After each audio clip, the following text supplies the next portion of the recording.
Agora, eu quero trazer para vocês, ainda no âmbito de Jair Bolsonaro, a gente vai falar sobre o depoimento do pai de Mauro Cid, naquele caso que envolve as joias. Vamos trazer o Bruno Pinheiro, que vai então contar um pouco desse depoimento da Polícia Federal. Pode colocar o Bruno no telão aqui para a gente, por favor. Bruno, quanto tempo durou esse depoimento que a gente sabe até agora, hein? Olha, Evandro, foi um depoimento rápido de cerca de 2 horas aproximadamente. Ele foi chamado justamente para falar sobre as joias, mas há uma certa ideia de que também foram feitos outros questionamentos, porque, no entanto, alguns nomes da Polícia Federal não queriam que essa informação fosse divulgada, que essa oitiva iria acontecer hoje, nesta terça-feira, nem mesmo que o horário. Aí eu fui tentar entender, Evandro, por qual motivo não era a intenção da Polícia Federal que a informação fosse divulgada, que o general, o pai de Mauro Cid, seria ouvido, com receio de uma intimidação e que ali ele ficasse em silêncio, se sentisse intimidado. Então não queriam que essa informação fosse divulgada, mas acabou sendo divulgada até mesmo através do seu advogado, que confirmou dia, horário e o local, que foi na sede da Polícia Federal. 1h54 aproximadamente ele chegou na sede da Polícia Federal, respondeu a todos os questionamentos e aí responderam que foi de forma harmônica, na verdade, essa oitiva. E aí esse inquérito sobre as joias é o que mais está avançando na Polícia Federal. É a investigação que mais avança até agora, que é justamente sobre aquelas joias e outros itens que foram recebidos durante uma viagem à Arábia Saudita e que foram levados, de acordo com a investigação, no mesmo avião do ex-presidente aos Estados Unidos no finalzinho do ano. E o que eu consegui avançar de informações hoje? Que lá no início do ano, uma equipe da Polícia Federal iria até aos Estados Unidos para levantar informações. Isso não aconteceu, mas que agora isso vai acontecer já nos próximos dias. Uma equipe de investigadores vai viajar até os Estados Unidos e lá, num acordo de cooperação com o FBI, eles vão realizar uma semana cheia, uma espécie de oitiva. Seria ali vários depoimentos para tentar entender, conversar com os comerciantes, com os lojistas, onde o pai de Mauro Cid e Cid também estiveram ali para tentar fazer uma negociação, para tentar revender esses objetos, envolvendo aquele relógio, envolvendo as outras joias. Então, vai ser uma tentativa de conversar com as lojas, com os lojistas, entender qual o valor isso foi negociado, de que forma foi feita essa oferta. Então, será da mesma forma que aqui acontecem as oitivas, os depoimentos, os investigadores vão realizar isso lá com a ajuda do FBI, para tentar entender, levantar essas informações, retornar e finalizar essa investigação. Então, é um certo avanço após a oitiva de hoje, que já estava agendada muito antes do episódio do Mauro Cid, na última sexta-feira, quando ele foi ouvido no Supremo Tribunal Federal. Então, essa oitiva não é relacionada ao último acontecimento. Já estava agendado e agora acaba avançando. Então, agora a expectativa seguinte é aguardar a equipe de investigadores viajar, ouvir esses nomes lá, com quem teve o contato com esses objetos, e aí, quando retornar, finalizar o inquérito e ver os nomes que serão indiciados. Evandro.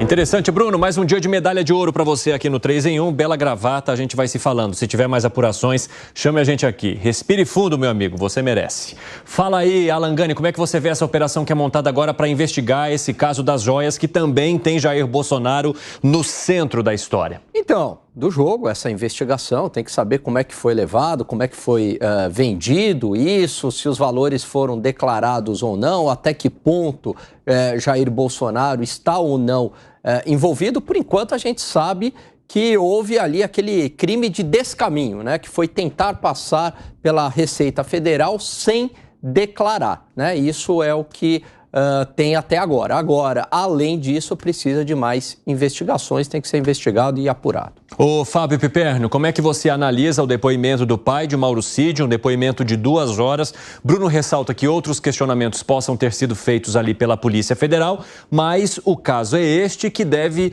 inclusive, resvalar ou desaguar em operações que ouçam pessoas fora do país.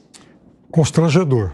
Ele é um general do Exército, ele era diretor da Apex Brasil, e houve um momento, inclusive, em que ele teria efetuado a venda de um desses, enfim, de uma dessas joias, relógio, e apurado uma boa importância de dinheiro e levado esse dinheiro ao presidente Bolsonaro. Foi isso, inclusive, que o Mauro Cid disse em um dos depoimentos. Agora, independentemente disso, veja, a gente está falando de mais um general do Exército, agora apontado como suspeito de participar de venda de joias que pertenciam ao erário. Olha a que ponto chegamos. Então, veja, nós temos militares de alta patente investigados por envolvimento com venda ilegal de joias, tentativa de golpe, quer dizer, veja, falsificação de cartões de vacinação. Então, o elenco de acusações, ele é muito grande e é constrangedor para as Forças Armadas do Brasil. Porque, veja, a gente está falando de militares de altas patentes, pessoas pagas pelo contribuinte brasileiro, formadas pelas Forças Armadas e que muitos deles agora são investigados por crimes comuns. Isso é constrangedor para as Forças Armadas do Brasil. Luiz Felipe Dávila, você entende como constrangimento para as Forças Armadas ou para o Exército Brasileiro a presença de Mauro Lorena Cid hoje na Polícia Federal? É constrangedor para os indivíduos, porque, de novo, as Forças Armadas, quando o assunto é sério, eles entram a favor da ordem, da democracia, do Estado Democrático de Direito. Agora, para as pessoas é altamente constrangedor, para esses militares, para o presidente da República, o que mostra que o exercício de um cargo público, quando se não tem noção das regras de civilidade, as regras formais e informais do poder, o que se faz é isso, é sempre confundir coisas pessoais com coisas do erário, do país, do tesouro, do governo. É uma coisa inacreditável, é o tal do patrimonialismo, é exatamente isso. É não ter mais distinção do que é público e privado, é uma vergonha. Mas isso é o que eu digo, essa perda de compostura que existe hoje na política.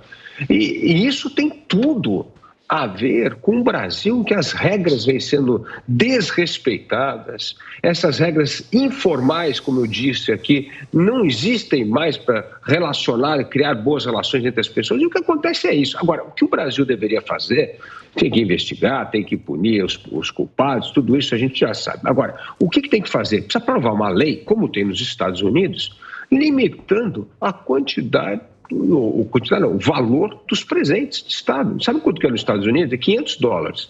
Que não pode ter presente mais de $500. No Brasil, você põe aí, qual é o limite legal que você pode trazer de coisas compradas no exterior? $1.000? Então coloca $1.000 e acabou, não pode ter presente mais de $1.000. Precisa ter uma regra. Como não tinha essa regra, onde já se viu dar presente nesse valor? É um absurdo total, né? Foge completamente qualquer questão diplomática, né? Parece que você está comprando o apoio do presidente da República. Então é uma vergonha essas coisas. Mas, enfim, já que as regras informais não funcionam, precisa criar regras formais. E uma das regras formais que devia fazer para moralizar essa questão é limitar imediatamente o valor dos presentes presidenciais ao que é permitido pela Receita Federal para o cidadão comum trazer de fora do Brasil. Pronto. Fala, Piperno, o que foi que você estava se manifestando? Não, veja, é um momento muito sério para as Forças Armadas, sim. No Rio de Janeiro, por exemplo, nesse caso da Marielle, há agora uma penca de acusações, por exemplo, contra o general Braga Neto. Ele era o interventor do Rio de Janeiro no momento em que o chefe da polícia, né, enfim, da Polícia Civil, esse que está preso também, foi indicado. E aí o general teria repassado a indicação para um outro general, o tal general Richard, que, enfim, ele disse que foi alguém que apenas meio que assinou lá, enfim, pela nomeação. Então, para onde a gente olha nessa série de escândalos, há generais, almirantes, brigadeiros, um monte de gente acusado e diretamente implicado. Então, isso é um absurdo. Que foi, Dávila? Mas, o Piperno, olha a diferença, você coloca bem o Braga Neto como pessoa e olha a instituição Polícia Civil do Rio de Janeiro. É bem diferente uma coisa da outra quando uma instituição está envolvida e quando pessoas estão envolvidas. A diferença é brutal.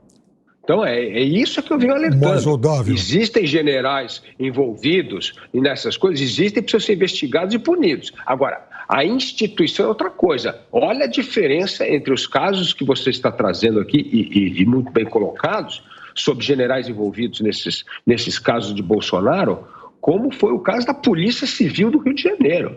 É outra história. Claro, do ponto de vista institucional, a Polícia do Rio de Janeiro está diretamente implicada nisso. Ninguém duvida, mas veja, a gente está falando de um militar que foi ministro da Defesa, candidato a vice-presidente. A gente citou ao longo dos últimos dias vários desses militares, ministro do Exército, ministro da Marinha, muitos deles também, agora o pai do Mauro Cid, que é um outro general, muitos deles de alta patente, que já, inclusive, vários integraram o alto comando das Forças Armadas, que agora acabam respondendo por crimes comuns. Então, é necessário, sim, que o alto comando das Forças Armadas de hoje tome atitudes exemplares em relação a isso. Não dá para passar o pano para mais ninguém. Arremate, Dávila, para a gente poder ir para o break. Não há dúvida que tem que investigar. Tem que eliminar essas maçãs podres da corporação.